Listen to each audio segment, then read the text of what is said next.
Match suivant. Ok. On va pouvoir se réveiller enfin. Un truc qui va un peu nous réveiller. Bryan Danielson qui doit faire sa deuxième rencontre avant de pouvoir prétendre affronter MJF. Et cette semaine, il affronte Bandido. Et je suis en mode, mais c'est qui Bandido? C'est qui Bandido? Encore Konosuke Takeshita, je l'avais déjà vu. Il a été un peu établi. Il s'était installé. Il avait voilà, c'était un nouveau catcheur, jeune talent. Ok, c'est un bon pro-challenger. Bandido, c'est qui? C'est qui?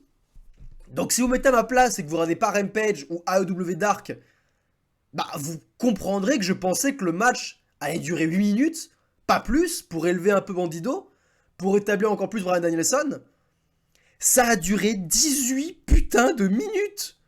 18 minutes. Bryan Danielson a mis 18 minutes pour vaincre Bandido. Et Bandido était over comme pas possible avec la foule. Les gens l'encourageaient comme l'underdog que c'était. Et vous savez quoi, malgré de claires lacunes sur les strikes, tout ce qui est punch, etc., et bah Bandido, il a une très bonne technique, et il a fait un bon match avec Bryan. Mais voilà le problème. Croyez-moi, si là, on avait devant nous le Bryan Danielson du passé, le Bryan Danielson qui a fait ses débuts à l'AEW, celui qui était heel et qui est en rivalité contre Adam Page. Vous vous rappelez de ce Bryan Danielson qui était insupportable, qui était hautain. Mais putain, on aurait un match incroyable. Bandido, jeune challenger, qui déclenche tout, qui est over as fuck, qui a une sympathie avec le public, contre un Bryan Danielson mais insupportable, qui le rabaisse techniquement, qui le renvoie au sol tout le temps. Ça aurait été incroyable. Mais j'étais tellement confus que Bandido demande autant de difficultés à Bryan Danielson qui avait la place de heel, alors que Bryan Danielson est actuellement le babyface de la rivalité la plus importante de la fédération, le match de championnat du monde. Bah j'ai pas réussi à rentrer dans le match, j'étais confus, je comprenais pas. Bandido a un putain de potentiel.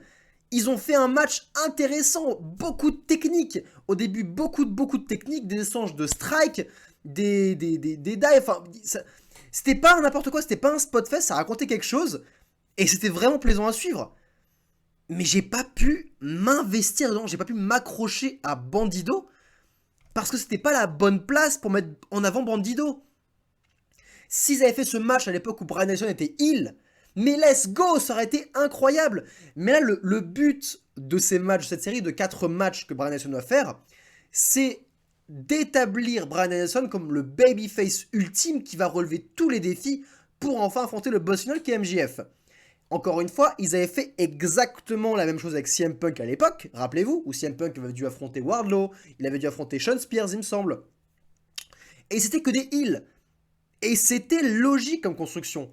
Là, je suis juste confus. On est censé établir un babyface pour affronter le plus gros heel de la fédération, et le babyface se fait huer pendant tout le match face à Bandido. Ils ont fait un bon match, mais pour le long terme, je ne comprends pas cette décision. Mais je vais arrêter de critiquer parce que quand même, au bout d'1 heure de show, ça reste un bon match. Et c'était le premier véritable bon segment de ce show. Donc, on va se réjouir. C'était sympa, même si, putain, le booking, toujours le booking. Je ne comprends pas ces décisions. Mais semaine prochaine, ce sera au tour de la machine Brian Cage d'affronter Danielson. Et c'est un heel. Et c'est un gros bœuf qui dégage beaucoup de hits.